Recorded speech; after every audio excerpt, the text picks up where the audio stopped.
Hello everyone. Are you somebody जिसने commerce stream लिया तो इसलिए था बिकॉज आपके 10th में अच्छे मार्क्स नहीं आए थे, या फिर आपके पेरेंट्स ने आपको कह दिया था कि कॉमर्स ले लो, बट बाद में आपको बहुत मजा आने लगा था। या फिर आप वो कैंडिडेट हैं, आप वो स्टूडेंट हैं जिसने कॉमर्स करते समय बहुत बार यूपीएससी का सिलेबस देखा हो और ये सोचा हो कि यार काश इसमें अगर जीएस का सिलेबस नहीं होता, इसके अंदर अगर हिस्ट्री, पॉलिटी, ज्योग्राफी जैसे सब्जेक्ट नहीं होते, तो शायद मैंने भी यूपीएससी का एग्जाम जरूर दिया होता। तो आपको ये वीडियो जरूर देखनी चाहिए because now UPSC is going to give you a golden opportunity. तो हर कॉमर्स एस्पिरेंट को जो एक अंडर ग्रेजुएट है या फिर अपने फाइनल ईयर में है, उस पर्टिकुलर स्टूडेंट को, इवन उससे ज्यादा जिसने मास्टर्स कर ली है और कॉमर्स टीम से बिलोंग करता है, आपको ये वीडियो एंड तक जरूर देखनी चाहिए और आप मुझे बाद में थैंक यू बोलोगे। So hello everyone, my name is Shubham Singhania और आज इस पर्टिकुलर वीडियो में मैं बहुत ही इंपॉर्टेंट चीज डिस्कस करने वाला हूं, एक इंपॉर्टेंट नोटिफिकेशन डिस्कस करने वाला हूं जो स्पेसिफिकली कॉमर्स एस्पिरेंट्स के लिए बहुत ज्यादा यूजफुल हो सकता है। सबसे पहले मैं बात करता हूं कॉमर्स एस्पिरेंट्स के बारे में। जनरली कॉमर्स स्ट्रीम वो स्टूडेंट्स लेते हैं या लिया करते थे स्पेसिफिकली बी टाउन्स में जिनके 10th में मार्क्स अच्छे नहीं आते थे, ठीक है। बट फिर क्या होता था, आपने पढ़ना शुरू किया, आपको मजा आने लगा, आपको इंटरेस्ट आने लगा और आपने कहा कि यार let's explore what all fields are there, कौन कौन सी ऐसी अपॉर्चुनिटीज हैं जो मैं एज अ कॉमर्स एस्पिरेंट ले सकता हूं।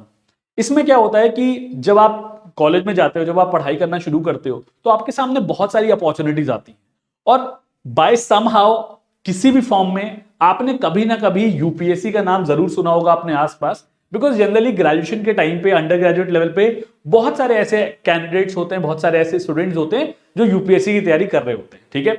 तो आपने वो जरूर देखा होगा, आपने एक बार सिलेबस डाउनलोड किया होगा, देखा होगा, बट उसके बाद क्या होता है, कॉमर्स वाले क्योंकि अपने खुद के सब्जेक्ट्स में इतने ज्यादा इन्वॉल्व होते हैं, चाहे वो फाइनेंस हो गया, मार्केटिंग हो गया, अकाउंटिंग हो गया, so on and so fourth, कि जब वो जनरल स्टडीज का सिलेबस देखते हैं तो उनको लगता है कि यार इतना ज्यादा सिलेबस है, इसके अंदर तो पॉलिटी भी है, इसके अंदर हिस्ट्री भी है, इसके अंदर ज्योग्राफी भी है, इसके अंदर एथिक्स भी है, इतनी सारी ऐसी चीजें हैं जो शायद या तो हम पढ़ नहीं पाएंगे या फिर दूसरी कैटेगरी क्या हो सकती है कि इन सब्जेक्ट्स के अंदर हमें इंटरेस्ट नहीं है, जिस वजह से आपने यूपीएससी शायद अटेम्प्ट नहीं किया। अगर आप चाहते भी थे कि यार मेरा भी ड्रीम है गवर्नमेंट ऑफिसर बनना, मेरा भी ड्रीम है कम्युनिटी या फिर सोसाइटी के लिए कुछ करना, तो इस साल यूपीएससी ने एक तोहफा दिया है। स्पेसिफिकली मैं कॉमर्स और अकाउंटेंसी स्टूडेंट्स को कहूंगा क्योंकि पहली बार उन्होंने एक नोटिफिकेशन निकाली है जहां पे उन्होंने IRMS, Indian railway management service, ये एक ऐसी यूपीएससी के अंदर सर्विस है जिसका एग्जाम यूपीएससी कंडक्ट कराता था। कॉमन एग्जाम होता था, आपको पता है, प्रीलिम्स होते थे,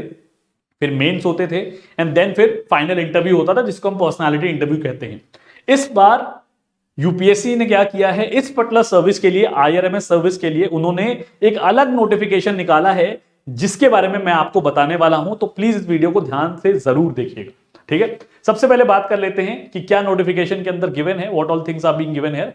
तो यहां पे बेसिकली ये है कि 150 वैकेंसी, जो कि कम नहीं होती, काफी ज्यादा वैकेंसी है ये, 150 वैकेंसी जो है वो निकाली गई है आईआरएमएस सर्विस के लिए जिसको यूपीएससी कंडक्ट कराने वाला है। The syllabus for prelims exam, जो कि प्रिलिमिनरी एग्जाम होता है स्क्रीनिंग करने के लिए, that is going to remain absolutely same as that of UPSC. तो जो आपका प्रीलिम्स का एग्जाम है वो तो सेम रहने वाला है, देखिए यहां पे क्लियरली लिखा हुआ है, for screening of suitable number of candidates, जो प्रिलिमिनरी एग्जाम होगा, प्रीलिम्स का एग्जाम होगा, that is going to remain same. तो अब आपके दिमाग में आ रहा होगा कि सर प्रीलिम्स का एग्जाम सेम है तो हमारे लिए गुड न्यूज क्या हुई, हमारे लिए काम की बात क्या हुई। तो इसमें काम की बात यह है कि प्रीलिम्स एग्जाम आप 5 से 6 महीने में मेहनत करके अगर आप सिस्टमैटिकली तैयारी कर रहे हो तो आप उसकी तैयारी कर सकते हो, ठीक है। जो मेन चैलेंज स्टूडेंट्स को फेस होता है वो होता है मेंस के अंदर। तो मैं आपको थोड़ा सा मेंस के बारे में यहां पे बता देता हूं कि यहां पे मेंस का क्या सिलेबस रहने वाला है। पहले तो आपको प्रीलिम्स मैंने बता दिया कि प्रीलिम्स कॉमन होने वाला है जैसे यूपीएससी का होता है, ठीक है। उसके बाद मेंस में क्या होने वाला है अगर आप प्रीलिम्स क्वालिफाई कर जाते हैं, ठीक है। एक क्वालिफाइंग सेक्शन होगा और एक वो सेक्शन है जिसमें आपकी मेरिट बनाई जाएगी, मतलब रैंक निकालने के लिए, फाइनल सिलेक्शन के लिए। तो क्वालिफाइंग पेपर्स के अंदर 2 पेपर्स हैं, ठीक है। एक पेपर है बेसिकली आपका इंडियन लैंग्वेज का, ठीक है, जो कि 300 मार्क्स का हो जाएगा, ठीक है। दूसरा पेपर है इंग्लिश का, which is again going to be of 300 marks. दोनों पेपर क्वालिफाइंग नेचर के हैं, आपको सिर्फ ये पेपर्स पास करने हैं। इसमें आपको बहुत ज्यादा कुछ एक्स्ट्रा ऑर्डिनरी नहीं करना है, ना ही कोई बहुत ज्यादा टाइम और एफर्ट्स लगने वाले, ठीक है। मेन जो मेरिट काउंट होगी वो काउंट होगी आपके ऑप्शनल सब्जेक्ट के ऊपर। जो सब्जेक्ट आप ऑप्शनल के लिए चूज करोगे मेंस एग्जाम के लिए, उसमें जो मार्क्स आएंगे आपके वो मेरिट बनाने के काम आएंगे। ठीक है, मैं आपको बता दूं कि ऑप्शनल के अंदर 2 सब्जेक्ट्स होते हैं। ठीक है, पेपर 1 जो कि 250 मार्क्स का होगा and paper 2 which is going to be of 250 marks, और जो पर्सनालिटी टेस्ट होगा that is going to be of 100 marks. तो टोटल अगर मैं बोलूं तो 600 मार्क्स को टोटल करके आपका बेसिक जो रिजल्ट है, जो मेरिट है, वो बनाई जाएगी, जिसके बेसिस पे आपका सिलेक्शन किया जाएगा। अब यहां पे गुड न्यूज क्या है या फिर काम की बात क्या है? यहां पे काम की बात यह है कि सिर्फ ये 4 वो सब्जेक्ट दिए गए हैं आईआरएमएस द्वारा जो लोग ये ऑप्शनल सिलेक्ट करके अपीयर कर सकते हैं। एक बार सब्जेक्ट देख लेते हैं कौन कौन से सब्जेक्ट हैं। पहला सब्जेक्ट है सिविल इंजीनियरिंग, ठीक है, जो कि इंजीनियरिंग वाले स्टूडेंट्स के लिए है, mechanical engineering, electrical engineering and the last one is commerce and accountancy which is technically a game changer. अब मैं ये बार बार क्यों बोल रहा हूं, आपको लग रहा होगा सर इसमें क्या बड़ी बात होगी। इसमें बड़ी बात यह हुई कि जनरली जब मेंस का एग्जाम होता था तो आपको 4 जीएस के पेपर देने होते थे जो आपको अब नहीं देने हैं। अब आपको सिर्फ और सिर्फ अपने ऑप्शनल का पेपर देना है। दैट मींस अगर आपने कॉमर्स एंड अकाउंटेंसी चुन लिया तो आपको ये सिर्फ 2 पेपर देने हैं जो कि 250 मार्क्स के होंगे। और अगर आप अंडर ग्रेजुएट हैं या फिर अपने फाइनल ईयर में हैं बीकॉम के या फिर बीकॉम ऑनर्स के, तो आपने ये सारे के सारे टॉपिक अगर आप जाके एक बार वेबसाइट से डाउनलोड करके सिलेबस देखोगे, because the syllabus is going to remain exactly same जो यूपीएससी कॉमर्स ऑप्शनल का है, कॉमर्स एंड अकाउंटेंसी ऑप्शनल का है, वो एज इट इज वही सिलेबस है जो आपने अपने ग्रेजुएशन के अंदर पढ़ रखे। 8 से 10 सब्जेक्ट्स हैं उसके अंदर, एचआर हो गया, ओबी हो गया, ठीक है, फाइनेंशियल अकाउंटिंग हो गया, कॉस्ट अकाउंटिंग हो गया, ऑडिटिंग हो गया, इंडस्ट्रियल रिलेशन हो गया, फाइनेंशियल मैनेजमेंट हो गया और थोड़ा सा फाइनेंशियल मार्केट का टॉपिक। तो ये ब्रॉडली आपके सब्जेक्ट्स हैं जिसको आपने अपने ग्रेजुएशन में पढ़ रखा है। अगर आपने मास्टर्स कर रखी है, लेट्स से अगर आपने एमकॉम कर रखा है तो भी आपने ये सब्जेक्ट्स पढ़े हुए हैं।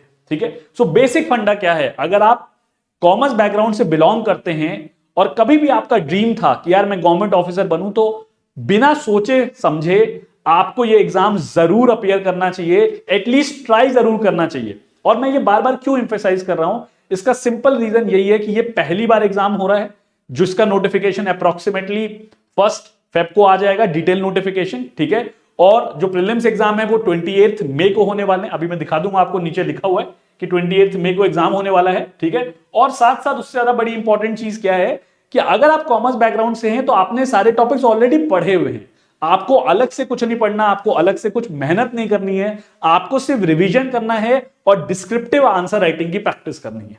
यही 2 इंपॉर्टेंट चीजें हैं जो आपको करनी है, और बाकी का जो टाइम है, जो अभी से टाइम है आपके पास, जो कि 4 से 5 महीने का टाइम है, वो आप डेडिकेटेडली प्रीलिम्स की तैयारी के लिए दे सकते हो।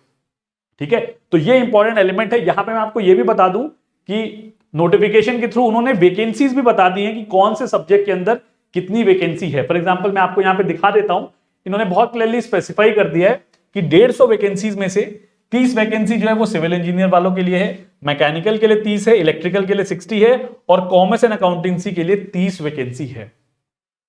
और एक और अगर यहां पे मैं बेनिफिट के बारे में बात करूं या एडवांटेजियस पोजीशन के बारे में बात करूं, तो क्योंकि ये एग्जाम पहली बार होने वाला है, ठीक है, तो जो लेवल है हो सकता है कि वो कंपैरेटिवली इजियर रखा जाए than UPSC commerce and accountancy optional. ये नहीं कहूंगा कि बहुत ज्यादा डिफरेंस आ जाएगा, बट चांसेस हैं, देयर आर हाई प्रोबेबिलिटी कि पेपर का लेवल थोड़ा सा कंपैरेटिवली इजियर हो, because of the very simple reason कि जब भी कोई एग्जाम पहली बार कराया जाता है तो उसका पैटर्न पता नहीं होता है, तो हो सकता है उसको कंपैरेटिवली डायरेक्ट क्वेश्चंस के फॉर्म में पूछ लिया जाए। ठीक है, तो मुझे ऐसा लगता है कि अगर आप कॉमर्स अकाउंटेंसी से हैं, ग्रेजुएशन कर रखी है, फाइनल ईयर में हो, मास्टर्स कर रखी है, आपको इस एग्जाम के लिए अपीयर जरूर होना चाहिए। अभी के 4-5 महीने आप कंप्लीटली डेडिकेट कर सकते हो अपनी प्रीलिम्स की तैयारी के लिए, और उसके बाद जो आपको समय बचेगा, बिकॉज जो मेंस का एग्जामिनेशन होता है वो सितंबर में होता है, तो अगर मई के मंथ में आपका प्रीलिम्स का एग्जाम हो जाता है तो आपके पास जून, जुलाई, अगस्त 3 से 3.5 महीने का टाइम अप्रोक्सीमेटली बचता है मेंस की तैयारी करने के लिए, जिसमें आप बहुत आराम से इन 10 सब्जेक्ट्स को रिवाइज भी कर सकते हो और आंसर राइटिंग प्रैक्टिस भी कर सकते हो, बिकॉज मेंस डिस्क्रिप्टिव होने वाला है, तो वहां पे आपको आंसर राइटिंग की जरूरत पड़ेगी, इनफैक्ट अच्छे क्वालिटी आंसर लिखने की जरूरत पड़ेगी। ठीक है, तो ये बेसिक चीज थी जो मैं आपको बताना चाहता था। ठीक है, डिटेल नोटिफिकेशन जब आएगी, जो कि 1 फरवरी को आने के चांसेस हैं, तो उसमें आपको सारी डिटेल इंफॉर्मेशन मिल जाएगी, बट आपको उस टाइम का वेट नहीं करना है, आपको अपनी तैयारी शुरू कर देनी चाहिए। ठीक है, मैं आपको थोड़ी सी कोर्स की जानकारी दे देता हूं। अगर आपको लगता है कि आपको मेरा पढ़ाया हुआ थोड़ा सा भी पसंद आता है, because we specialise in the field of commerce and management, ठीक है, जो हम काफी सालों से पढ़ा रहे हैं, तो आप क्या कर सकते हो, आप हमारी वेबसाइट पे विजिट कर सकते हो वेबसाइट के अंदर आप कोर्सेज पे जा सकते हो। कोर्सेज के अंदर एक सेक्शन है यूपीएससी सीएससी का, जिसके अंदर एज ऑफ नाउ हम प्रोवाइड करते हैं एक प्रॉपर आंसर राइटिंग सेशन। तो अगर आपको लगता है कि आप सिर्फ आंसर राइटिंग प्रैक्टिस करना चाहते हो, जहां पे आपको कुछ फीडबैक मिल जाए, मेंटर्स आपको गाइड कर दें, आपके आंसर्स चेक करके आपको बता दें कि क्या मिस्टेक्स आप कर रहे हैं, तो आप यूपीएससी आंसर राइटिंग कोर्स के अंदर एनरोल कर सकते हो। मैनेजमेंट ऑप्शनल जो कि सिविल सर्विसेज एग्जाम का है, वो हम रन करते हैं। कॉमर्स ऑप्शनल रन करते हैं। और अब क्योंकि IRMS Indian railway management service का भी नोटिफिकेशन आ चुका है, तो उसके भी करेंटली कोर्सेज रन कर रहे हैं। अगर आप चाहो तो आप एनरोल कर सकते हो, टोटली योर चॉइस। ठीक है, मैं थोड़ा सा आपको कोर्स के बारे में बता देता हूं। बहुत ही सिंपल एक ही कोर्स हमने रखा है। इसके अंदर complete videos and PDFs along with the answer writing plus mock test properly included हैं। तो आप अगर चाहो तो आप इस कोर्स में एनरोल कर सकते हो और आप तैयारी कर सकते हो। मैं आपको यही बोलूंगा दोस्तों, बहुत छोटी सी चीज बोलूंगा कि हर इंसान सोचता है कि मैं अपनी प्रोफाइल के अंदर जिस भी डोमेन में हूं मैं उसमें मैं अच्छा से अच्छा करूं। और कहीं ना कहीं हम सबके दिमाग में ये रहता है कि यार अगर हमें यूपीएससी अपीयर करने का मौका मिले तो हमें जरूर अपीयर करना चाहिए।